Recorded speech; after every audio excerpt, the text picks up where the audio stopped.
నిన్నటి నుంచి సామాజిక మాధ్యమాల్లో చాలామంది ఒక పోస్ట్ అనేది వైరల్ చేస్తున్నారు.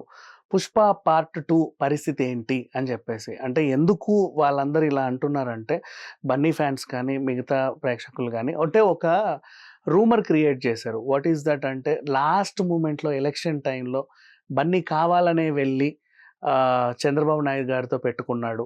ఆ శిల్పా రవికి ఆయన మద్దతు తెలిపాడు. పవన్ కళ్యాణ్‌కి యాంటీ అయ్యాడు. మనోడు కాదు పగోడని నాగబాబు చేత ట్వీట్ పెట్టించుకున్నాడు. అండ్ అలాగే వాళ్ళ కుటుంబంలో ఉన్న వాట్సాప్ గ్రూప్ నుంచి అతను ఔట్ అయిపోయాడు. ఎగ్జిట్ అయ్యాడు. ఇట్లాంటి వార్తలన్నీ బయటికొచ్చాయి. సరే వార్తల విషయం పక్కన పెట్టేస్తే ఇప్పుడు ఆగస్టు 15కి 'పుష్ప 2' అనేది రిలీజ్ అవుతుంది. కొత్త ప్రభుత్వానికి యాంటీగా ఉన్న బన్నీ ఏ రోజైతే బన్నీ శిల్పారవి కోసం ప్రచారానికెళ్ళాడో అదే రోజు అక్కడ చంద్రబాబు నాయుడు గారి ప్రచారం ఉండగా వచ్చిన జనాలందరిని ఇతను లాక్కెళ్ళిపోయాడనే ఒక అభియోగం ఇతని పైన ఉండిపోయింది. అండ్ ఆఫ్‌కోర్స్ కొంతమంది మీద కేసు కూడా పెట్టారు. ఇద్దరు పోలీసులని సస్పెండ్ చేశారు. అంతవరకు వెళ్ళింది వ్యవహారం. ఇక ఇప్పుడు బన్నీకి 'పుష్ప 2' సినిమా కోసం అంటే అది పాన్ ఇండియా లెవెల్‌లో రిలీజ్ అవుతుంది. అన్ని రాష్ట్రాల్లో, అన్ని భాషల్లో.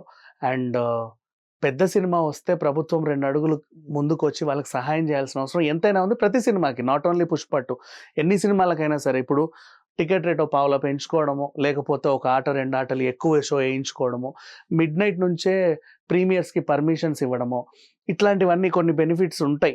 పెద్ద సినిమాకి వాళ్ళు పెట్టిన ఖర్చు వాళ్ళకి రావాలంటే ఖచ్చితంగా ఇలాంటివి ఉండాలి. అవి లేకపోతే ఏ సినిమా నిలబడలేదు. అది ఎంత పెద్ద సినిమా అయినా సరే. అంటే అన్నీ దాటుకొని ఇంకా ఆ టైంలో వేరే వేరే భాషలు ఇప్పుడు మన భాషల్లో ఏ సినిమా రిలీజ్ కాకపోయినప్పటికీ పక్క రాష్ట్రం నుంచి వేరే సినిమాలు రావచ్చు. ఇప్పుడు ఫర్ ఎగ్జాంపుల్ 'పుష్ప'కి పోటీగా 'రజనీకాంత్' సినిమా వస్తుందని చెప్పేసి వార్తలున్నాయి. ఇప్పుడు 'రజనీకాంత్' సినిమా నిజంగా వచ్చుంటే టీడీపీకి ఆల్రెడీ రజనీకాంత్ అప్పుడు వచ్చి ప్రచారం చేసి ఫేవర్‌గా నిలబడ్డాడు కాబట్టి ఖచ్చితంగా ఆయనకి థియేటర్లు పెంచి 'పుష్ప'కి థియేటర్లు తగ్గించే అవకాశం అయితే ఉంటది. ఇన్ కేస్ ఒకవేళ అంటే రజనీకాంత్ గారు కూడా న్యాయం చేయాలి కదా! ఇప్పుడు ఆయన వీళ్ళ కోసం వచ్చి కుప్పం నియోజకవర్గంలో చంద్రబాబు నాయుడు కోసం వచ్చి ఈయనకు ప్రచారం చేసి మరీ రోజా గారితోని, కొడాలి నాని గారితో తిట్టించుకొని మరీ ఎళ్ళాడు. అంటే చాలా విమర్శలు గూడా వచ్చాయి. అట్లాంటి ఆయనకి మనం విమర్శలు ఎందుకు మనము గెస్ట్‌గా పిలిచిన ఆయనకి విమర్శలు ఇచ్చి పంపాము. అతనికి మళ్ళీ మనం ఒక గౌరవం ఇవ్వాల్సిన సందర్భం ఉంది అనుకుంటే ఈ సిట్యుయేషన్ అయితే యుటిలైజ్ చేసుకోకుండా ఉండరు. కానీ అది పరోక్షంగా 'పుష్ప 2'కి ఎఫెక్ట్ పడే ఛాన్స్ అయితే ఉంది. ఎందుకంటే బెనిఫిట్ చేయాలంటే నువ్వు వాళ్ళకి ఫేవర్‌గా ఏం చేయలా. ఇంకెవరికో హెల్ప్ చేయడానికి ఎళ్ళావు. ఇక అసలు విషయానికెళ్తే చంద్రబాబు నాయుడు గారు సినిమా ఇండస్ట్రీకి చాలా ఫేవర్‌గా ఉంటారు. అండ్ అంటే బన్నీ ఏదో చేశాడని అతని మీద ఏదో కోపం పెంచుకొని నిర్మాతలకి నష్టం చేకూర్చే మనిషి అయితే కాదు. 'మైత్రి' మూవీస్‌తో అతనికేమి డిషుమ్‌లు లేవు. ప్లస్ అలాగే మన డైరెక్టర్‌తో సుకుమార్‌తోని కూడా అతనికేమి ఇట్లాంటివేమి లేవు. కాబట్టి ఉన్నా కూడా బేసికల్లీ చెప్పాలి అంటే ఇప్పుడు చంద్రబాబు నాయుడు గారి దగ్గర పనిచేసినటువంటి తలసాని శ్రీనివాస యాదవ్ గారే బీఆర్ఎస్‌లో ఉండి కూడా సినిమాటోగ్రఫీ మంత్రిగా ఉన్నప్పుడు వాళ్ళకి అన్ని రకాల బెనిఫిట్లు చేశాడు. ఎంత కాదన్నా అది చంద్రబాబు నాయుడు గారి గైడింగ్ అనే అనుకోవచ్చు ఒకప్పుడు. సినిమా ఇండస్ట్రీని అయితే బాబు గారు దూరం చేసుకోరు. అలా అని లాస్ట్ టైమ్ జగన్ ఇబ్బంది పెట్టినట్టుగా టికెట్ రేట్లు తగ్గించడాలు, లేకపోతే ఇంకేవో చేయడాలు, పర్మిషన్‌లు ఇవ్వకపోవడాలు ఇట్లాంటివి ఏమీ చేయరు. ఒకప్పుడు ఎలాగైతే రాజోళ్ళు, నిడుదవోలు, కోనసీమ, తలకోన, రేపల్లె అక్కడక్కడ షూటింగ్‌లు చేసుకున్నారో ఇప్పుడు మళ్ళీ ఆ వస్తది అదంతా గూడా. మళ్ళీ ఇప్పుడు గూడా షూటింగ్‌లు చేసుకుంటానే ఉంటారు. సినిమా ఇండస్ట్రీకి సంబంధించి వాళ్ళు గూడా కొన్ని ఎక్కువ రాయితీలు ప్రకటించే అవకాశం అయితే ఉంది.